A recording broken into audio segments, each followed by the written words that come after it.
Itong hilaw na bigas, kinahig-kahig ng babaeng ito gamit ang kutsara. Pero hindi pa man niya ito na isasaing, bigla niya na lang itong kinain. Tila takam na takam pa siya sa malutong-lutong na bigas. Isang sakong bigas kakainin natin. Sa isa naman niyang vlog, pilit niyang binuksan ang isang sakong bigas at kanya ring inupakan.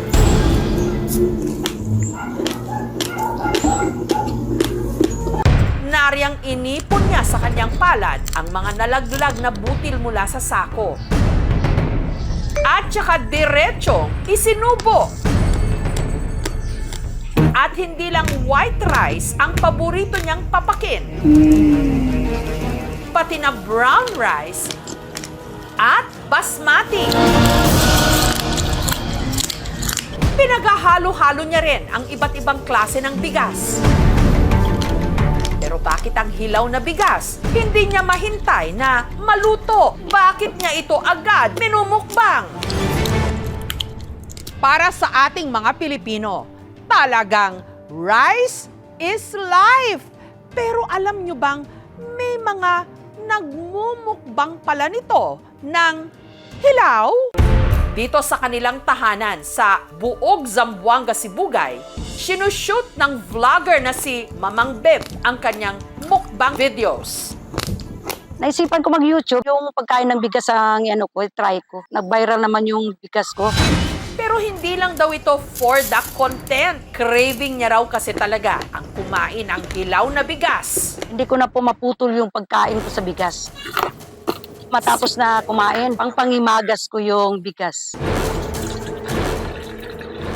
Then gusto ko, bigas na lang yung ulamin ko. Para sa akin, masarap talaga. Ang pagpapak niya ng bigas, wala rin daw pinipiling oras. Pag mayroon akong kausap, kain ako ng bigas. Mayroon akong iniisip na malalim, tudo kong kakainin yun. Hindi na ako sigingon. Pag ako ay magalit, kailangan ko may bigas sa tabi ko. Pag ako matulog, nasa mind ko yung bigas. Wala ring pinipiling lugar. Pag ako magbiyahe, ilagay ko sa cellophane. Punta ako sa Abu Dhabi. Kahit doon, so kumakain din ako ng bigas nila. Feel ko, sarap na sarap talaga ako. Lalo na yung crunchy ng bigas. Satisfied ako. Bigas kasi ang stress reliever. Ilang takal naman kaya ng bigas ang nauubos ni Mamang Beb kada araw? Mga ika-10, ika-20. Katsingko na te! Gayunman, hindi raw niya problema na baka maubos ito dahil Nagtitinda ako ng bigas. Lahat po paborito ko yun. Grade 1 hanggang na high school. Kumakain na talaga ako ng bigas. mas lalo lang daw tumindi ang pagkatakam niya sa bigas nung siya'y nagdalang tao. Nagbuntis ako sa bunso kong anak. Tung gusto ko na talagang kumain ng bigas na marami-rami.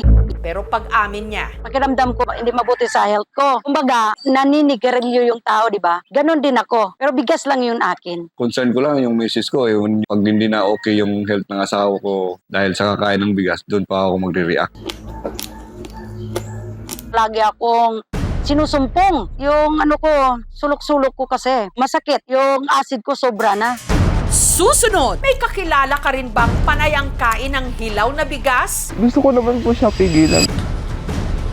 Pero hindi ko po magawa. Na-addict ako sa bigas po. Tumutok lang dahil pag-usapan natin kung gaano pala ito kadelikado. Pwede po siya magdulot ng Susunod na!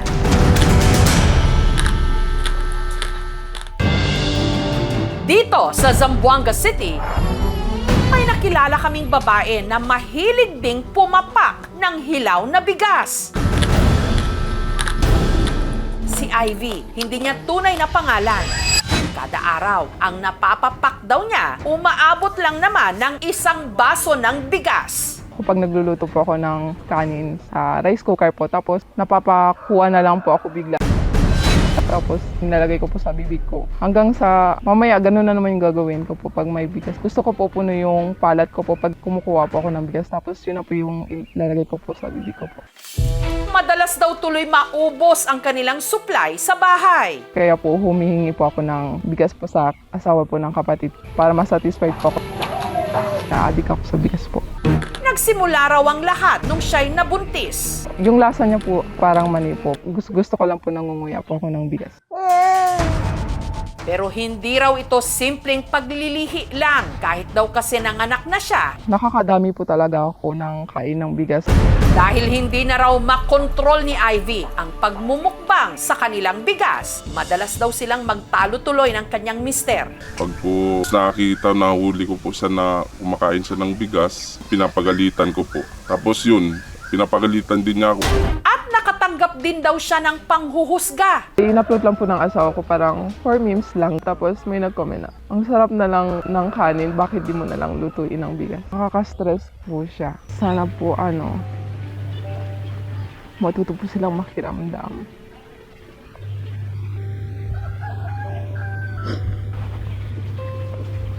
Sana po wag po nila ako husgahan agad kasi di po nila alam yung pinagdaanan ko po.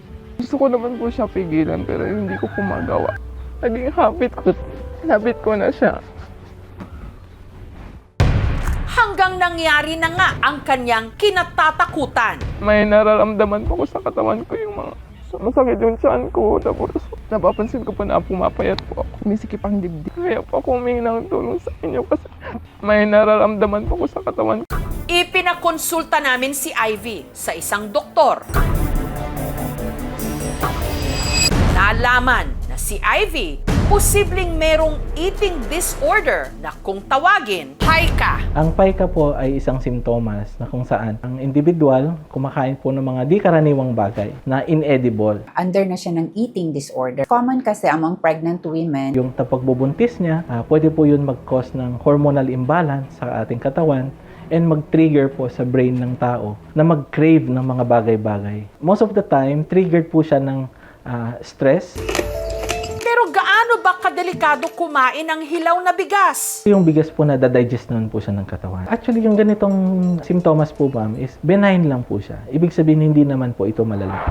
Ano rin ba ang mga sakit na pwedeng makuha kung masobrahan ang pagkain nito? Pwede po siya magdulot ng dyspepsia. Kaya po yung natitrigger yung hyperacidity symptoms po natin. Matigas po masyado yung bigas and mag-cause po siya ng mga dental problem. So, yung mga ibang pasyente, nakaroon po ng mga ibang komplikasyon tulad po ng pagbabara ng bituka or pwede pong magdulot ng poisoning sa katawan. Kung hindi po pa rin po siya mawala or persistent pa rin yung ganitong simptomas, pwede po natin siya ma-refer sa psychiatrist para po mag-undergo ng behavioral therapy. Imbes bigas po yung kainin ng patient, pwede naman po siyang ipakainin ng chewing gum or ng mga peanuts para po masatisfy yung craving. Sobrang saya ko po kasi nalaman ko na yung condition ko. May mga adjustment po akong gagawin yun. Like po yung mga alternative na dapat kakainin ko na lang. Hindi na po bigas, kundi pwede na po tinapay or like money.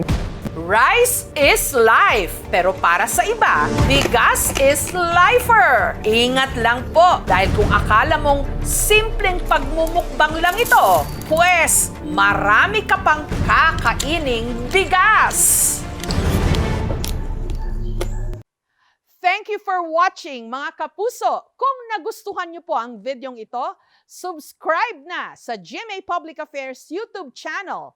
And don't forget to hit the bell button for our latest updates.